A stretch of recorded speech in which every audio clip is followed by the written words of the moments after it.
Dans un monde où l'Afrique se relève, une voix s'élève pour montrer la voie. Voici les paroles fortes du président Ibrahim Traoré. Si tu veux la suite, like, abonne-toi et partage la vidéo. Ensemble, faisons entendre la vérité. Camarades combattants pour la liberté, pour la souveraineté et l'indépendance réelle, bonjour.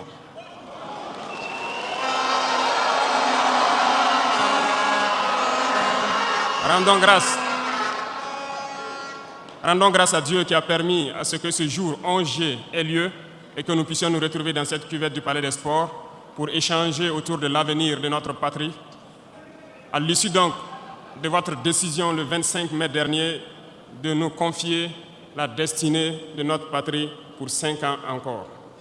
Soyez-en remerciés.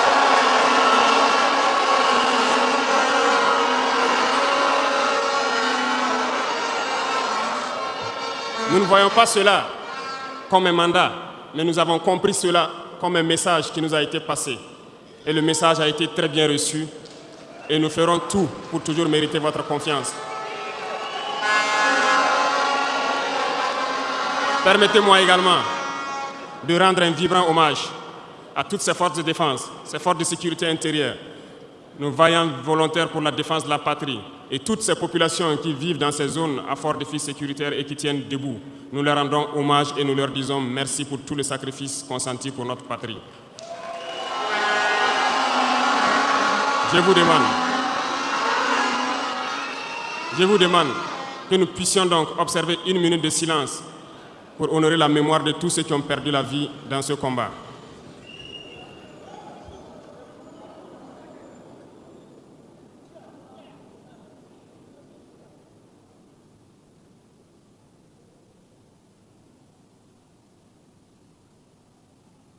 Je vous remercie.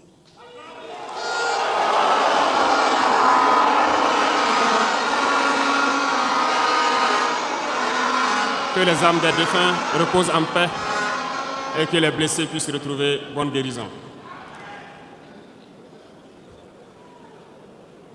Camarades, l'émotion est grande, certes, mais permettez-moi que j'articule mes propos en 3 phases.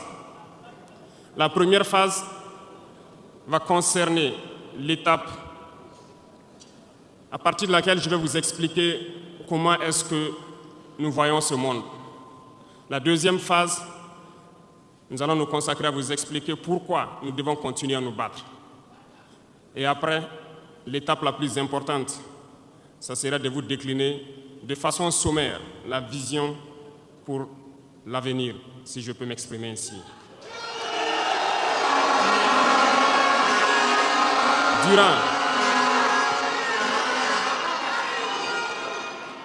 Durant ces 20 et quelques mois passés donc à la tête de l'État, nous avons eu à rencontrer plusieurs hommes politiques venus de toutes parts.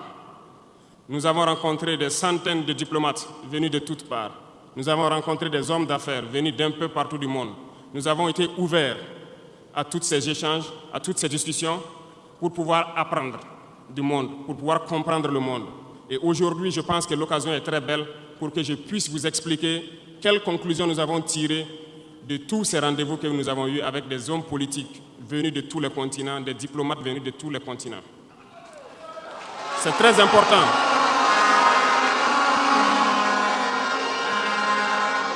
C'est très important la conclusion que nous avons tirée et ça doit vous permettre de comprendre le monde.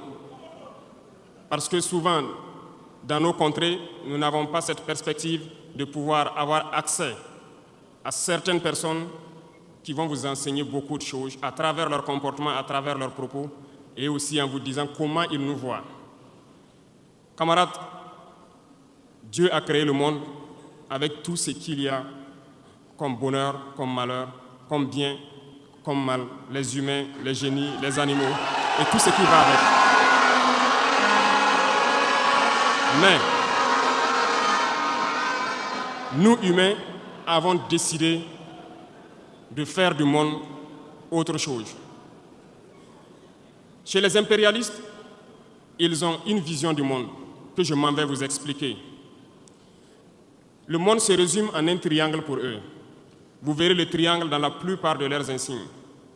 Peut-être que vous ne comprenez pas, mais le monde se résume en un triangle.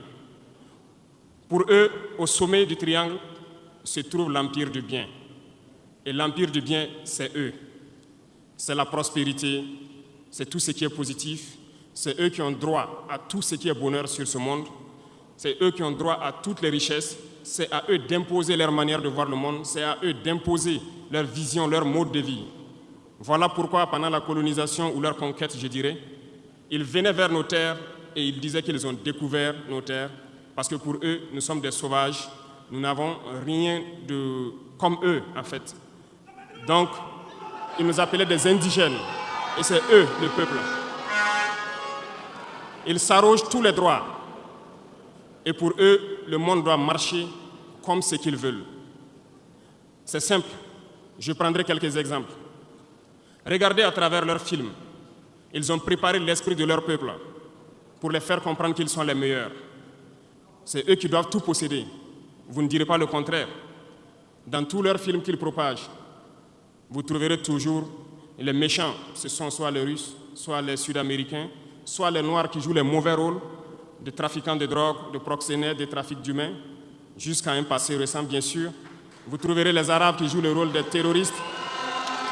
Voilà un peu comment ils perçoivent le monde. Quand je prends sur le volet économique, qui parmi nous n'a pas traité les produits chinois, des produits Shintok, comme on aimait l'appeler, de mauvais produits? Mais aujourd'hui, j'ai pu vous dire qu'on a tout tort. Parce que la Chine est à un niveau de technologie assez avancé. Et c'est en Chine que la plupart de ces pays viennent s'approvisionner, mettre leur marque dessus et nous revendent comme étant leur propriété. Regardez autour de vous. Nos entrepreneurs qui sont dans le BTP ne diront pas le contraire. Tous leurs engins aujourd'hui sont chinois. Ceux qui font le transport ne diront pas le contraire. Ils nous ont menti parce que nous avons fait le tour du monde un peu dans ces 20 mois pour chercher des entreprises, pour chercher des usines. Et nous avons compris que tout revenait là-bas. Mais par leur communication, ils nous ont amenés à détester tous les produits chinois, à vouloir nous faire comprendre que ce qui est bon venait de chez eux, pas forcément d'ailleurs. C'est simple. Remonter le temps.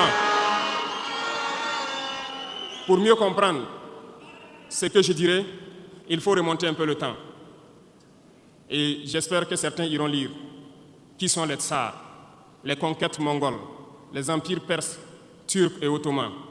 Lisez leur histoire, vous comprendrez pourquoi le monde est ainsi fait. À la base du triangle, il y a deux empires. D'un côté, l'empire du mal, selon eux, et l'empire des esclaves de l'autre côté. Voilà comment ils voient le monde. Qui est-ce qu'ils appellent l'empire du mal? Ceux dont je viens de citer tout de suite l'origine, et je vous ai dit de remonter le temps, allez-y lire, vous comprendrez pourquoi ils sont l'empire du mal à leurs yeux. Ils combattent l'empire du mal. Pour eux, l'empire du mal doit disparaître. Pour eux, l'empire du mal incarne le diable. Ils communiquent et ils le font comprendre à leur peuple ainsi. Voilà pourquoi après la Seconde Guerre mondiale, dans les années 80, je prendrai le cas de la Russie, où tous les stratagèmes ont été mis en œuvre pour l'effondrer avec le président Gorbatchev. Aux États-Unis, c'est le président Ronald Reagan qui était à la manœuvre. 3 stratagèmes principaux ont retenu notre attention. Ils sont allés donc au niveau de l'Arabie Saoudite les demander de baisser le prix du pétrole de 35 $ à 7 $ pour faire écrouler l'économie russe. Parallèlement à cela, le deuxième stratagème, n'oubliez pas quelque chose. Ces mêmes personnes qui viennent de quitter l'Afghanistan, soit disant qu'ils combattaient les talibans ont été reçus par le président Ronald Reagan à la Maison-Blanche. Ils ont été armés par la CIA. Les fameux missiles Stinger, Sol-Air, ont été livrés aux talibans pour combattre les Russes. Et plus tard, ils viennent supposer les combattre. Allez-y comprendre. Le troisième stratagème, c'était un bluff. Le projet IDS, Star Wars. Lisez, vous comprendrez pourquoi ils ont amené le président Gorbatchev à créer le projet Paulus qui a enfoncé la Russie. Une fois que la Russie s'est effondrée, ceux qui se prétendent être de l'empire du bien ont commencé à jubiler, jusqu'à ce que vienne cette équipe avec Vladimir Poutine pour essayer de remonter la Russie en surface. L'empire du mal. L'empire du mal, selon eux, a beaucoup souffert. Regardez l'Iran aujourd'hui, toutes les sanctions possibles. Regardez comment ils qualifient certains peuples. Par la communication, ils peuvent arriver à vous amener à faire détester un peuple ou à aimer un peuple. Ils sont très forts dans la communication et ils passent par tous les canaux possibles. Regardez les guerres qui sévissent. Ils ont tout inventé pour leur propre intérêt. Et enfin, l'empire des esclaves. Selon eux, c'est l'Afrique et certains peuples d'Amérique du Sud. Dans leur tête, comme je le disais dernièrement, l'Afrique les appartient, nos terres les appartiennent, les richesses de l'Afrique sont pour eux. Et ils ne peuvent pas concevoir que les Africains puissent s'émanciper, sortir la tête de l'eau et vouloir donc les tenir tête. Et pour cela, ils se sont mis un cliché en tête. L'Africain est facile à manipuler, il n'est qu'émotion. Ils trouveront toujours un Africain pour lutter contre son frère. Et ça a toujours été comme ça. Par la communication. Merci d'être resté jusqu'au bout de cette vidéo. Les idées exprimées par Ibrahim Traoré nous invitent à réfléchir à nos responsabilités, à nos ambitions et à notre unité. Alors maintenant, c'est à vous de jouer. Que retenez-vous de son message? Dites-le en commentaire, je veux vraiment vous lire. Si ce contenu vous a éclairé ou motivé, likez la vidéo, abonnez-vous pour ne rien manquer et surtout, partagez-la autour de vous afin que cette parole continue de circuler et d'inspirer. Ensemble, faisons avancer la conscience africaine. L'histoire ne s'écrira pas sans nous. À très bientôt.